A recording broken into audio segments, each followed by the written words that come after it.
del mundo, que si se colocan más de 5 colores distintos en el plato de un niño, aumenta por lo menos la curiosidad a cogerlos y de alguna manera a comer.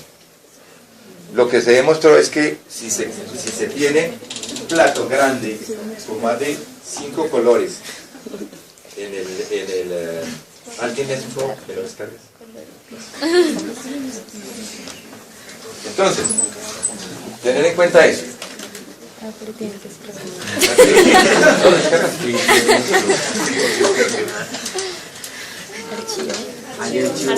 Guardar. Doctor, guardar como. es que hay una lectura donde decía que todas las medidas antropométricas hay que tomarlas como Eso es muy importante.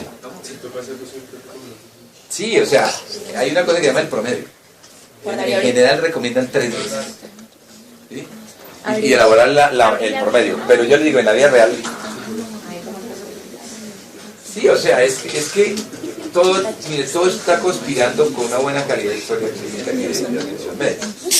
Necesariamente tengo que tomar el peso 3 veces y tomar la médica. Y dicen que por personas distintas. Eso en una consulta entre estudiantes, pues sí, porque son 2 por consultorio, 3 o 1, más el docente.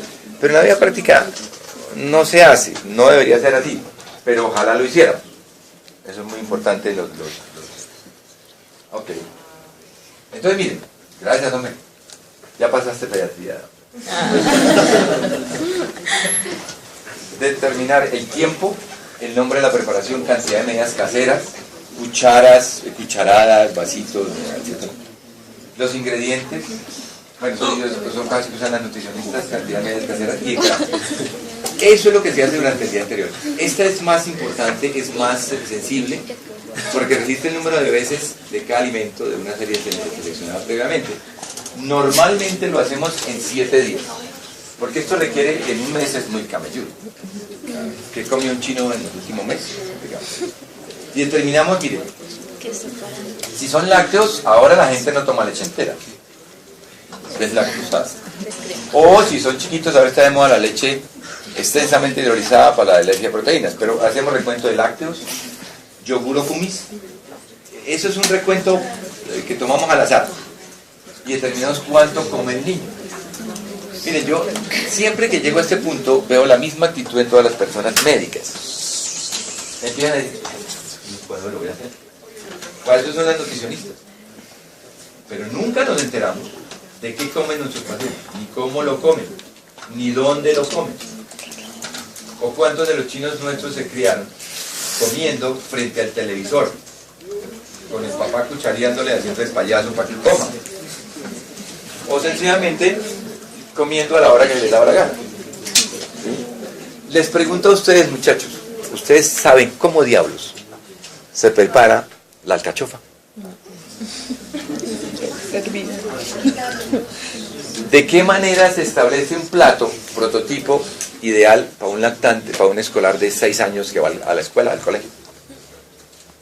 ¿Qué alimentos debe contener la lonchera saludable de un chino de 6 años? Eso ahí el paquete de chitos, los paquetes de papas y el que nunca falta, por Dios, el alpinito. Esas son vainas que se saber. Bien. Y obviamente vamos a pasar al último parámetro de evaluación clínica de la nutrición, que es donde quiero que ustedes saquen a flote toda la bioquímica que aprendieron. Y a ver si alguno de mis queridos compañeros se nos despierta. Entonces, siempre estos parámetros bioquímicos son de mucha más sensibilidad. Les pido por favor que no dejen un saco roto. Los que quieran, vamos a dictar en Kennedy una charla sobre trastornos del apetito en niños, los invito. Que son algunas pautas para los papás de cómo darles de comer a los niños más o menos bien. Es lo que la mamá quiere escuchar en consulta.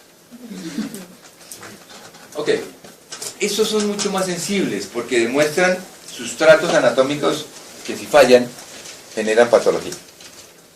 Son los parámetros bioquímicos de nutrición. ¿Sí? Entonces siempre proporcionan una información objetiva, no solamente cualitativa, sino cuantitativa.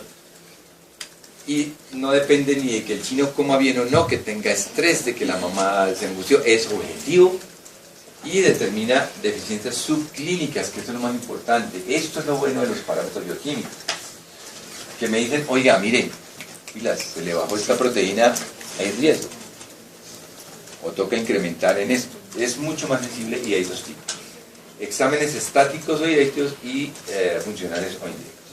Entonces, para los parámetros bioquímicos tengamos en cuenta varios tipos de cosas. No hay indicador más sensible de nutrición que la proteína, porque de alguna manera es el sustrato no energético, sino el sustrato para crecimiento. Y el estado metabólico, o la proteína es muy sensible al estado metabólico. Cada vez que haya un estado de catabolia, hay disminución importante de las proteínas. Por tanto, recuerden que la proporción de proteína corporal total varía mucho de acuerdo a la edad del niño. Llega hasta el 50% en algunos casos. Y de esta proteína se dividen en dos: la somática, que es para músculo esquelético, que es el 75% de toda la masa celular, y el resto visceral, que es lo complicado de evaluar. Entonces es la proteína que está en los órganos viscerales, pues obviamente toda la ligada a hemoglobina y todas las demás proteínas de eritrocito, a las granulocitos, linfocitos, proteínas séricas, y constituye el 25% de toda la masa celular. Entonces la evaluación del estado proteico es lo fundamental en la determinación de sus parámetros bioquímicos. ¿Cómo evaluamos esta proteína somática? Pues bien, la proteína somática, si está en el músculo, se va a evaluar como digamos, la cuantificación del nitrógeno proteico, ¿cierto?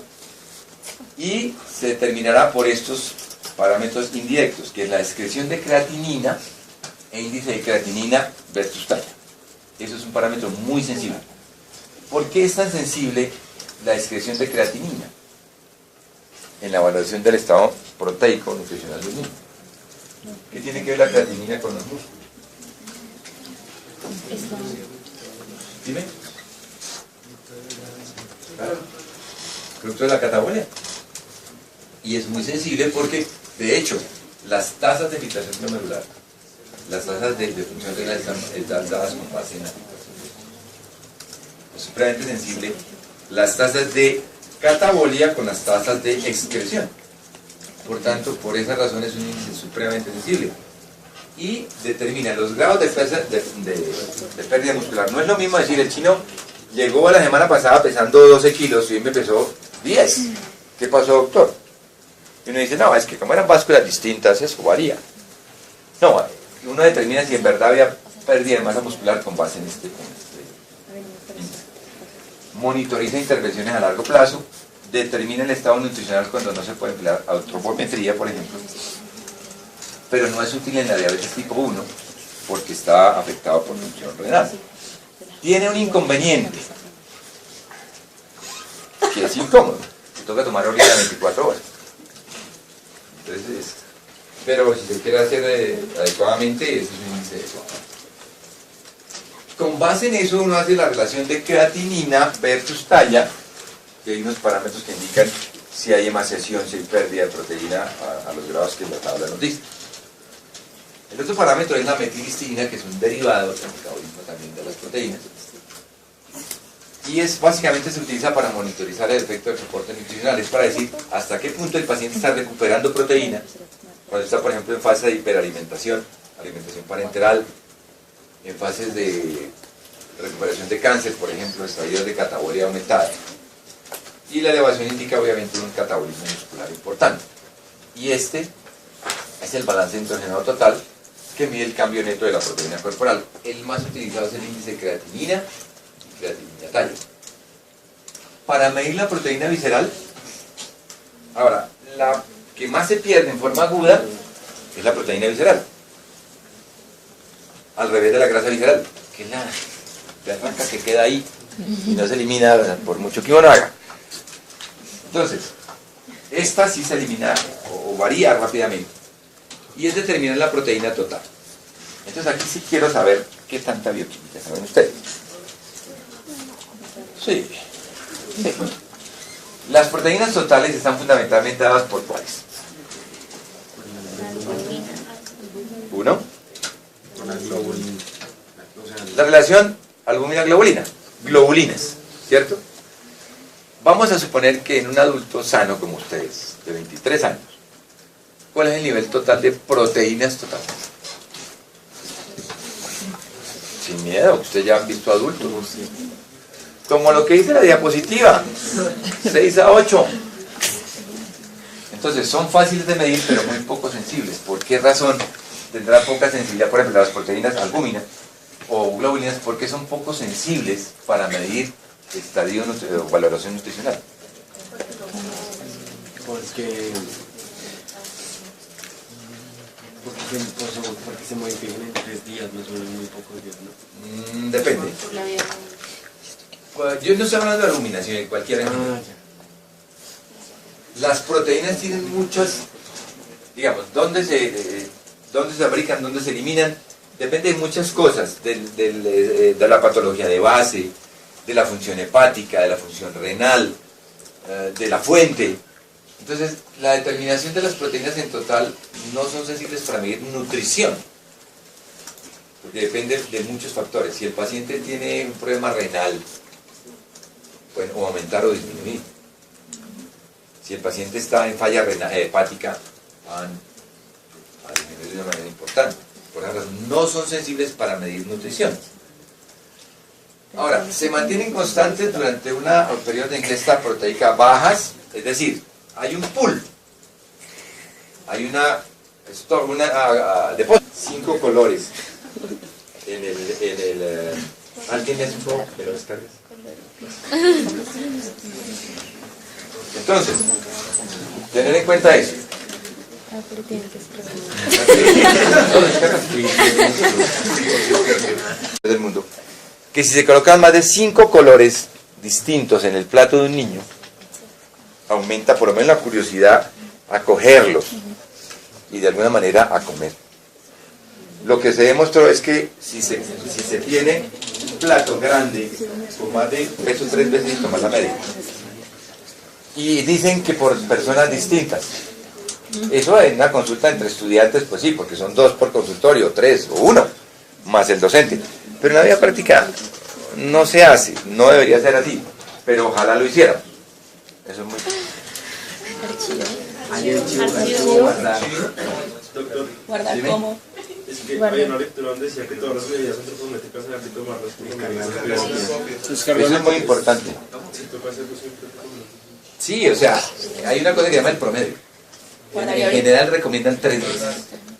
¿Sí? Y elaborar el promedio. Pero yo le digo, en la vida real...